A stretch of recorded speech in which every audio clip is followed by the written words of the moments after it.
사마귀는 아담을 죽인 것 같이 오늘날도 그렇게 많은 사람들을 죽이기 위해서 어떻게든지 교회를 유인하여 공허한 유튜브와 성경 지식으로 유인하고 있습니다. 마치 굶주린 사자가 먹이를 찾는 것 같이 공허한 지식과 유인물을 통해서 사냥하고 있습니다. 지옥 자식을 만들기 위해서 혈안이 되어 있습니다.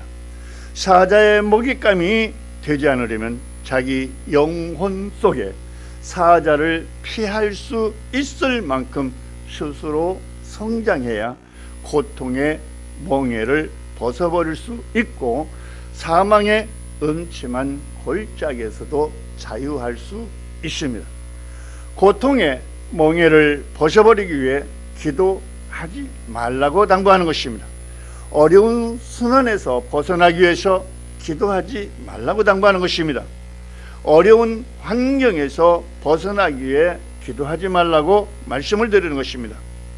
고통이나 순환이나 환경에서 벗어나려고 하지 말고 그것을 이기기 위해서 전신무장을 하라고 말씀을 드리는 것입니다.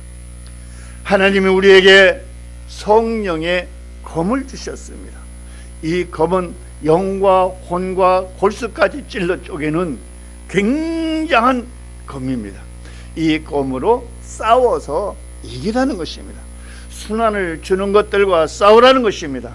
고난을 주는 것들과 싸워서 이기라는 것입니다. 어떤 환경에서도 살아남을 수 있는 비장의 무기, 성령의 검, 아버지께서 사랑하는 자녀들에게 주셨습니다. 이 검 하나면 두려울 게 있다 없다? 없습니다. 이 검을 능숙하게 사용하기 위해서 검의 사용법을 알아야 되겠죠.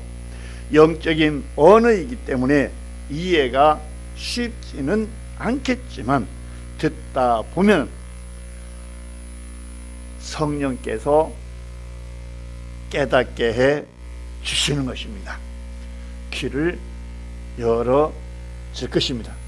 그러므로 여러분들 어렵고 힘들지라도 인내하십시오. 그리고 이 말씀을 이해하려 하지 마시고 알려고도 절대 하지 마시고 무심코 받아서 여러분의 심령 속에 채우십시오. 정말 숙지하지 마십시오. 숙지는 나를 살리는 것이 아니라 죽이는 힘이 있습니다. 우리 시리즈 설교 받다 보면 자연히 이 말이 무슨 말인지 알게 될 것입니다. 어쨌든 혼인잔치 마당의 항아리에 물을 가득 채우는 것 같이 말씀 받아 여러분의 심령에 그냥 채우십시오. 자기 속사람 안에 생명 채우는 것은 지금 말씀드리는 것처럼 결코 간단하지는 않습니다. 실제 이 형상이 드러나기까지는 사람에 따라서 다르지만 어떤 사람들은 수년 내에 또 다른 어떤 사람들은 일생 동안을 피비린내 나는 고난이나 고통을 경험할 수도 있습니다. 자기 자신을 얼마나 빨리 부인하느냐에 따라서 고통의 멍에를 벗는 기간은 달라질 것입니다. 이것이 십자가의 죽음인 것입니다. 그렇습니다. 정말 처절한 자아의 죽음이 필요할 때도 있습니다. 심지어는 자살하고 싶을 정도로 괴로운 때도 있습니다. 저도 수없는 난관에 부딪힐 때가 적지 않습니다. 왜냐하면 우리는 최초에 우리를 지으신 아버지께서 우리를 이렇게 지으셨습니다. 아버지는 저와 여러분을 지으시고 후회하셨다? 아닙니다. 후회하지 않았습니다. 완전한 지적 장애인들을 보고도 아버지께서는 기뻐하셨습니다. 저와 여러분 절망하지 마십시오. 내 몸이 어떤 상태가 됐든지 내 생활 환경이 어떤 상태가 되었든지 간에 여러분 기뻐하십시오. 절망, 낙심하지 마십시오. 아버지가 저와 여러분들과 함께합니다. 우리들이 보다 좀 더 행복을 누릴 수 있는 것은 내 자존심만 구겨버리면은 수지 맞습니다. 여러분, 장애인들이 예배드리는 거 보셨습니까? 네, 저도 직접 보지는 않았지만 사역자들의 말에 의하면 그들이 정말 진짜로 예배드린다고 합니다. 네, 그들은 절대로 하나님 나 왜 이렇게 장애인 만들었어요? 불평불만하지 않고 정말 온 마음과 마음을 다해서 찬양하며 예배하는 모습을 보면 그들을 보면 은혜가 된다고 합니다. 여러분, 하나님은 저와 여러분들을 이렇게 만드셨습니다. 내가 그렇게 예배를 통해서 기쁨이 있고 세상에서도 빛이 드는 삶을 살고 싶으면 여러분, 내 자신, 자존심을 부인하십시오. 버리십시오. 고통의 멍에 벗기위해서 몸부림쳐 기도하지 말고 내 자존심 버리면 모든 것들이 물밀듯 다 형통하게 열립니다. 십자가의 죽음이라는 것이 무엇입니까? 내 자아 아니겠습니까? 내 자아 죽이는 것이 십자가의 죽음입니다. 그렇습니다. 정말 처절한 자아의 죽음이 때로는 절실하게 필요할 때도 있습니다. 지금 말씀드린 것처럼 정말 이 자존심 때문에 자살하고 싶을 만큼 충격적일 때도 있습니다. 여러분, 우리들이 고통과 고난 속에서 헐떡이는 이유는 무엇입니까? 아버지께서 마음에 안 들기 때문에 빛나는 정금같이 만들기 위해서 여러분 연단하는 것입니다. 정금 같은 시간 속에서 연단하여 정말 흠없고 티 없는 금그릇, 은그릇을 만들기 위해 아버지께서 달구며 아버지 자신의 형상으로 저와 여러분들을 만들어 가시고 계십니다. 아버지께서는 그 한때를, 우리가 알지 못하는 아버지의 그 한때를 우리를 쓰시기 위해서 우리를 지금 이렇게 담금질 하시는 것입니다. 그 한때, 그때가 우리는 언제인지 알 수 있으면 좋으련만 그때는 우리가 알지 못하는 아버지의 1급 비밀인 듯 싶습니다. 그 비밀들을 우리들은 또한 알려고 할 필요가 없습니다. 우리들이 이 아버지의 비밀을 알아야 할 것 같으면 아버지께서 알게 해 주시겠죠. 그러나 우리가 알 필요가 없기 때문에 알게 하지 않는 것입니다. 또 알면 아는 것만큼 모든 것이 해이해지기 때문에 덕이 되지 않는 것이죠. 우리들이 정말 알아야 한다면 지금 말씀드린 것처럼 하나님께서는 우리에게 꼬박꼬박 필요한 것들을 알게 하시겠지만 알 필요가 없기 때문에 알려고 할 필요가 없다는 거예요. 그래서 오늘의 이 말씀도 알려고 이해하지 말고 그냥 여러분의 마음속에 담아두면 여러분 필요할 때마다 이 말씀이 여러분 속에서 생각이 나는 것입니다. 그리고 그 일을 하게 되는 것입니다. 다시 한번 말씀드립니다.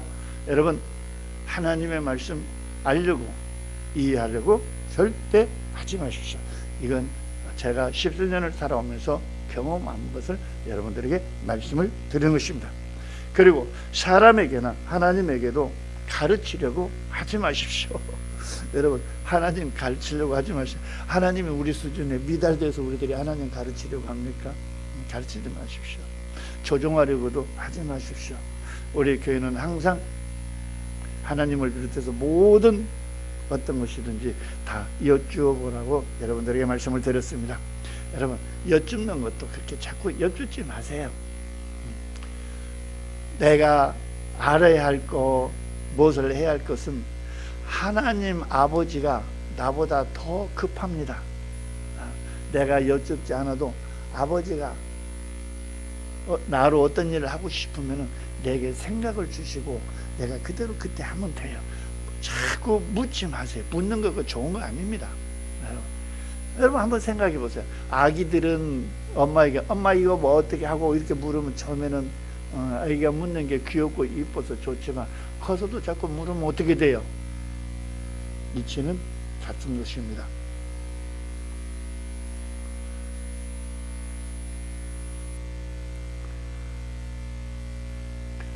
원인도 사건도 모르고 자기 생각 속에서 기도하면서 또는 어떤 사람에게 또 어떻게 자꾸 가르치고 인도하려는 것은 절대로 옳지 않습니다. 그가 할 일이 있고 이 사람이 할 일이 있고 내가 할 일이 따로 있다는 거 여러분 꼭 아십시오.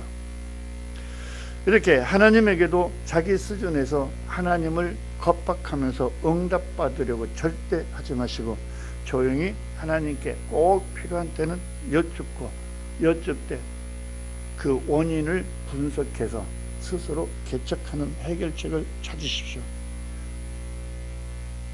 그리고 우리는 시간 속에서 계속 말씀 운동을 해야 합니다.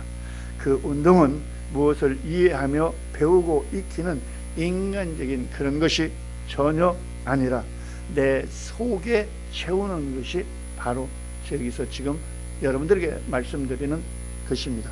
내 속에 채우십시오. 내 속사람을 먹이며 자라게 함으로써 혼을 뚫고 육을 뚫고 활동하게 만들어주는 히브리서 4장 12절의 말씀 운동입니다. 이 운동이 활성화될 수 있도록 하기 위해서 교회를 통해 강물같이 흐르는 생수를 받아 우리 속사람의 생수통에 가득 채워야 한다는 것입니다. 이해하고 아는 것은 영적 성장에 도리어 방해가 될 수 있기 때문에 이해하지 말라고 하는 것입니다. 물론 잘 이해하고 안다면야 또 배우고 익힌 것을 갖다가 능동적으로 잘 활용할 수 있다면야 금상첨화이겠지만은 그렇지 않을 경우가 더 많기 때문에 하는 이야기입니다. 잘못 가르치고 잘못 배우는 것이 문제이기 때문에 하는 얘기입니다. 우리는 지금 혼인잔치 마당의 항아리에 물을 채우는 것 같이 채우라고 그랬습니다. 여러분, 이 항아리에서 항아리에 가득 채우고 항아리에 가득 채워진 물을 하객들에게 퍼다 줬을 때 하객들이 그 포도주를 먹으면서 놀라죠. 자, 이와 같이 여러분 교회의 강단에서 흘러내리는 강물 같은 이 생명수를 받아 우리 속사람에다 하는 항아리에 일단 가득 채우십시오. 분량이 미달되면 어떻게 될까요? 분량이 미달되면 그 시간 안에 그곳에 도달할 수 없습니다. 혼인잔치의 포도주도 항아리에 물이 가득 채워졌을 때 그때서야 하인들을 시켜 항아리에 가득 채워진 포도주를 퍼다 주도록 했습니다. 내 속에 생명의 말씀이 가득 채워지지 않으면 또 그 생수의 포도주를 마시지 않으면 그것이 내 신앙 생활에 무엇이 유익이 되겠습니까? 이 시간 첫 번째로 하나님께서 저와 여러분에게 주신 말씀은 누가복음 24장 49절 말씀 받겠습니다. 누가복음 24장 49절 화면을 통해서 우리 같이 읽겠습니다. 누가복음 24장 49절 아버지께서 저와 여러분들에게 말씀하십니다. 볼지어다 내가 내 아버지의 약속하신 것을 너희에게 보내리니 너희는 위로부터 능력을 입혀올 때까지 이 성에 유하라 하시니라. 아버지께서 보내주시는 그 생명이 그 생수가 내 속에 가득 충만히 채워질 때까지 어디 있어라? 생수가 흐르는 이 교회, 이 교회라는 성에 있으라. 그냥 그대로 있으라. 항아리처럼 그냥 움직이지 말고 딴 생각 무슨 하려고 하지 말고 항아리처럼 그대로 있으라. 제발 바라고 원하노니 뭐 하려고 하지 말고 그냥 있으라. 어떤 일에 간섭도 하지 말고 알려고도 하지 말고 그냥 내 할 일만 충실히 하면서 있으라는 것입니다. 세상 일에도 남의 일에 간섭하는 사람같이 미운 사람은 없습니다. 하와가 왜 뱀에게 당했습니까? 하나님이 하신 말씀을 몰라서 당했습니까? 아닙니다. 너무 잘 알고 있었습니다. 그런데 그대로 당했습니다. 여자가 주는 과실을 남편이 또 기다렸다는 듯이 받아먹은 이유가 무엇입니까? 그러므로 뭔가 보려고 들으려고 알려고 이해하려고 하는 순간 모든 것들은 날아가 버리게 되어 있습니다. 그래서 생명을 채우라는 것을 여러분들에게 시간마다 호소하는 것입니다. 생명을 채우면 더러운 것인지 깨끗한 것인지 저절로 알아집니다. 그래서 더러운 것은 버리고 깨끗한 것만 취하면 되는 것입니다. 채워지지 않으면 언제든지 돌발적인 사건, 사고를 만들어냅니다. 여러분 인내하십시오. 어떤 일이 발생을 하면 절제를 해야 되는데 목사인 저도 순간 돌발 사태를 급발진하는 때가 적지 않습니다. 사건을 만들어가는 것들이 그렇게 준비해서 만들어 놓고 서로 대적하게 함으로써 든든해져가는 교회를 허물어 갑니다.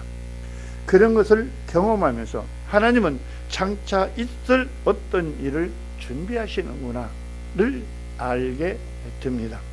결국은 교회를 통해 다 하나 만들어 가는 것임을 깨달아 갑니다. 그래서 나 한 사람 하나님께서 정말 1대1로 만들어 가시는 그 하나님을 향해서 감사의 고백을 드릴 수밖에 없습니다. 대적해서 입술이 움직이기 시작하면 그 소리가 자기 생명 까먹는 소리입니다. 자기 속사람이 기겁을 합니다. 여러분 대적하지 마십시오. 절제가 물론 안 됩니다. 여러분 대적하지 마십시오. 대적하게 되면 자기 영혼이 숨쉬기 어려울 만큼 힘들어합니다. 그러면서 이렇게 이야기합니다. 야 인간아 나 죽는다. 자기 속사람이 외쳐댑니다. 이렇게 자기 속사람이 외쳐대지만 그 소리 겉사람은 알아듣지 못합니다. 느끼지도 못합니다. 이때에 성령은 한량 없는 근심을 하기 시작합니다. 성령을 근심시키고 자기 영혼을 죽이는 오만 방자 교만과 작별해야 합니다. 헤어지는 방법은 오만 방자 교만이 살 수 없는 지경으로 내 집을 생명의 빛으로 가꾸어 놓아야 합니다. 오만인 내 집, 교만인 내 집, 방자인 내 집을 찾아 있을 곳을 허물어 버리는 것입니다. 모조리 흔적도 없이 생명수의 물로 쓸어 버리든지 성령의 불로 태워버리든지 어쨌든 그것들이 살 수 없도록 내 심령을 생명수로 가득 채우는 것입니다. 이 일을 하나님이 교회로만 하십니다. 새벽 이슬을 항아리에 채우는 일은 결코 쉬운 일이 아닙니다. 그런데 혈기 한번 부림으로써 자기 인격을 한번 나타냄으로써 그 어렵게 채운 것을 쏟아버리면 속사람은 바짝 마른 명태처럼 생길 것이고 그리고 그동안 채워졌던 것은 지식으로 남아서 콩나물 머리통같이 되는 것입니다.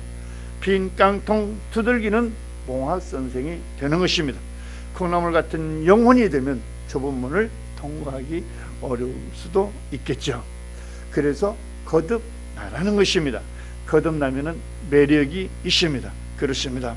영적 성장은 무엇을 이해하고 아는 것이 전혀 아니라 속사람이 잘하는데 그 목적이 있습니다. 사람이 무엇을 아무리 이해하고 잘 안다 할지라도 사람의 숨이 끊어지면 그냥 시체되면서 이해하며 알았던 모든 것들이 소멸되어 버립니다. 이해하는 것도 아는 것도 잘난 것도 시체되면서 흔적도 없이 사라지기 때문에 지각으로 알고 이해하고 말라는 것입니다. 지각, 이것은 사마귀가 활용하는 것입니다. 여러분 영혼 속에 저장하지 않고 지각 속에, 두뇌 속에 다 저장했다가 죽으면은 어떻게 될까요? 답은 여러분들이 잘 아실 것입니다. 이런 참담한 짓거리를 하게 하는 것이 사마귀의 본질입니다. 이에 여러분들은 이제라도 속지 말고 오직 일편단심, 자기 생각을 죽이고 영적 성장하는 데 바보 되어야 합니다. 오만 방자 교만이가 깨어나지 않도록 오직 성령으로만 하늘의 신령한 살과 피를 먹고 마시며 자라야 합니다. 그렇습니다. 과수원에 심은 나무가 빨리 자라서 열매를 맺지 않는다고 날마다 과수원에 가서 조금씩 잡아당기면 그게 자라는 것이 아니라 그 나무는 죽어버릴 것입니다. 때를 따라 자랄 수 있도록 해야 합니다. 자라서 열매를 맺을 때까지 인내하며 기다리는 것이 아니라 익어서 수확할 수 있을 때까지 기다릴 줄 알아야 합니다. 우리들이 학교에서 공부하는 것도 입학하자마자 무엇을 아는 것이 아니라 배워서 응용할 때까지 기다려야 합니다. 모든 것은 법칙이 있습니다.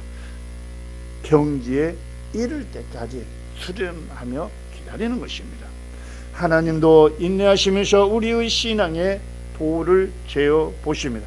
바벨론의 마지막 왕 벨사살이 성전의 성물로 술잔을 삼고 하나님을 조롱할 때 숟가락 하나가 나타나서 벽에 글씨를 썼습니다.